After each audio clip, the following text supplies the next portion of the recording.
Hoy en el Living del Popular estamos con el presidente de la departamental del Frente Amplio de Paysandú, Álvaro Guigú, con cual vamos a conversar sobre la actualidad del departamento. Álvaro, queríamos consultarte sobre lo que está pasando en Paysandú con respecto a los CAIF,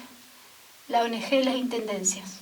Bueno, lo que está pasando en Paysandú es que hubo una decisión arbitraria, unilateral del gobierno departamental, que incluso viendo la respuesta formal y que corresponde ajustándose a los reglamentos internos del INAU que dan los pedidos de informe hechos por nuestra compañera en el directorio, marcan claramente y reafirman esta idea y esta tesitura de que la Intendencia unilateralmente decidió cambiar lo que es la gestión de la atención a la primera infancia,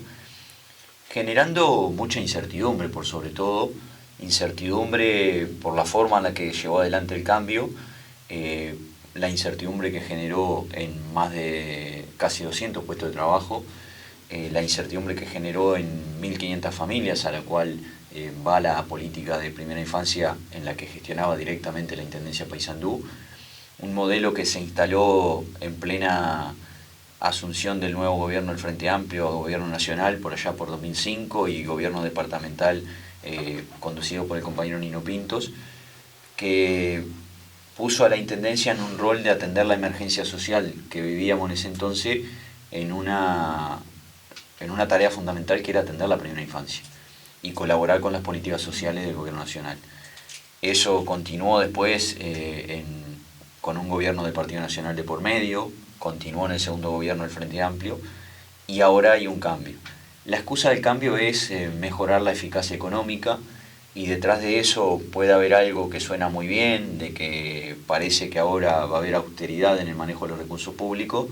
pero en realidad es un doble discurso porque a su vez eso significa también el no aporte patronal por parte de la Intendencia a BPS, lo cual debilita la seguridad social, debilita y sobre todo genera una conducta del gobierno departamental de no aplicarse y de no contribuir a sostener el sistema de seguridad social que tan clave es en momentos como los que vivimos desde marzo de 2020 de emergencia sanitaria. Por otro lado, también se jugó con la necesidad de la gente, se generó una falsa expectativa porque obviamente cuando esta decisión genera incertidumbre en casi 200 puestos de trabajo, lo primero que hubo fue una manifestación social de las trabajadoras, en su gran mayoría jefas de hogar, que generaron una movilización social fuerte, que interpeló la decisión del gobierno. El gobierno luego establece algo que va en línea con lo que hace el gobierno nacional, ¿no? Muchas veces tomar decisiones y luego buscar la marcha atrás, queriendo mostrarse que oye las voluntades populares y el reclamo popular, cuando en realidad todo parece ir detrás de una estrategia de generar incertidumbre, de generar desigualdad, de generar un campo que luego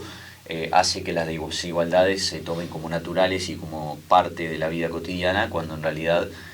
son producto de decisiones de gobierno. Eso generó una negociación que incluso también hubo una falta de respeto a la negociación colectiva, donde las partes involucradas, las trabajadoras organizadas en la SINTEP y algunas de ellas no organizadas sindicalmente, otras organizadas en ADEYON, fueron dejadas de lado, se prefirió negociar solo con ADEYON, con una particularidad,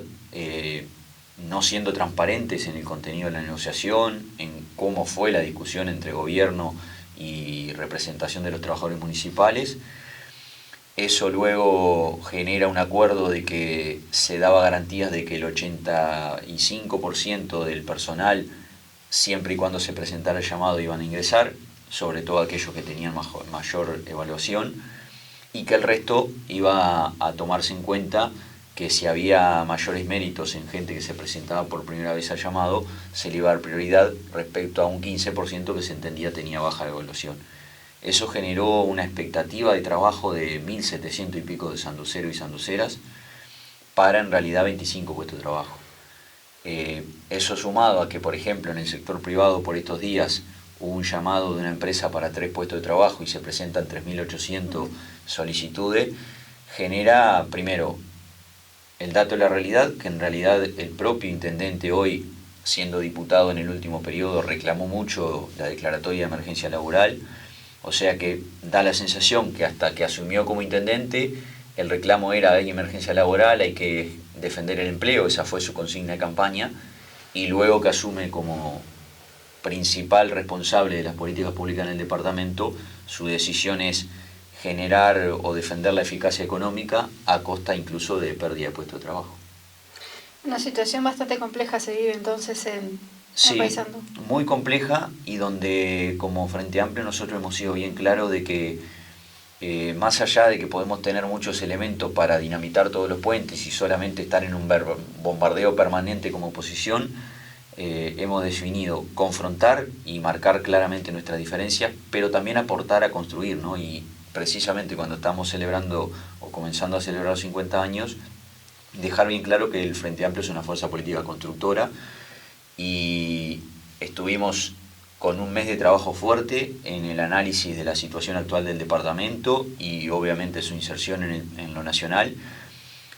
que arrojó como resultado 23 propuestas, 23 iniciativas, 23 medidas, algunas de ellas muy puntuales, algunas de ellas incluso que fueron adoptadas por nuestro gobierno en 2020, que plantean defender la mesa de los sanduceros y de las sanduceras, buscar a través del diálogo, dialogar todas las entidades, todas las autoridades, todas las instituciones, pero sobre todo un diálogo con la ciudadanía, dialogar por la salud y el trabajo.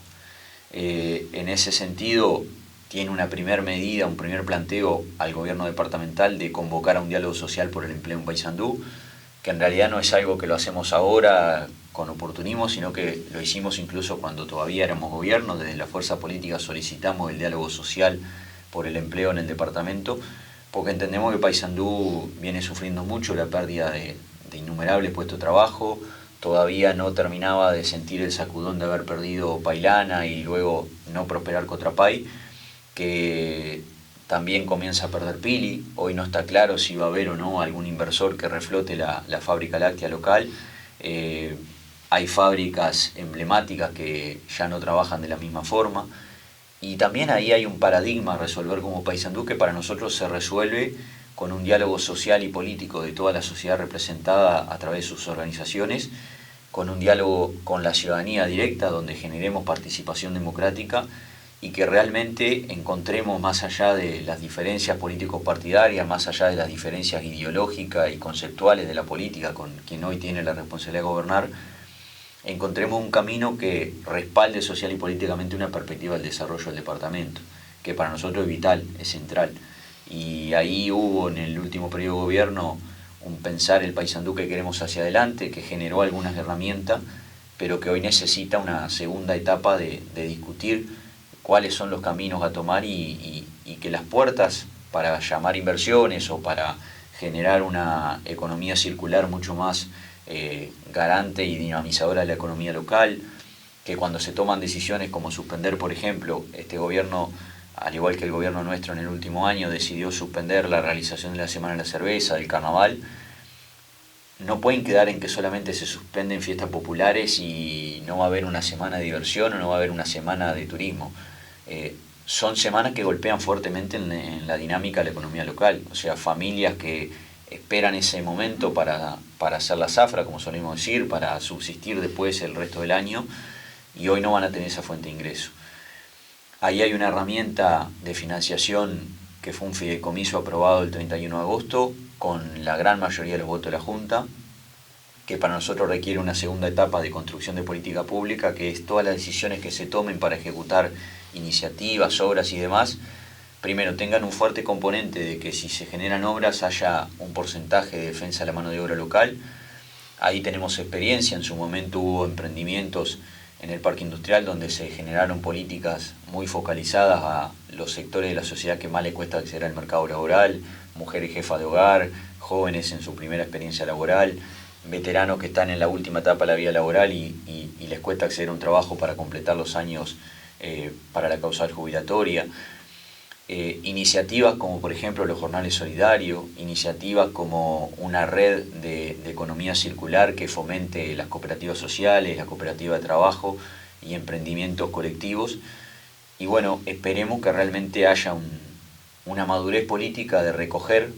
algunas de las iniciativas. Es más, en la entrevista que tuvimos con el intendente nos quedó claro que primero el compromiso de estudiar las propuestas que presentamos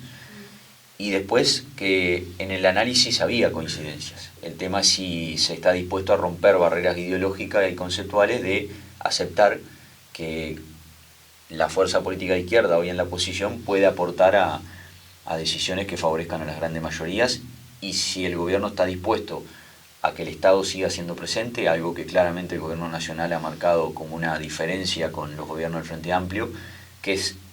de todo lo que pueda retirar el Estado y dejarnos a la libre ley del mercado y a esa famosa libertad individual que se pregona,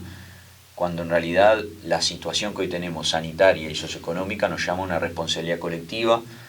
a que el Estado genere conciencia de que esto es un tema de salud pública primero respecto a lo sanitario, y es un tema socioeconómico del cual salimos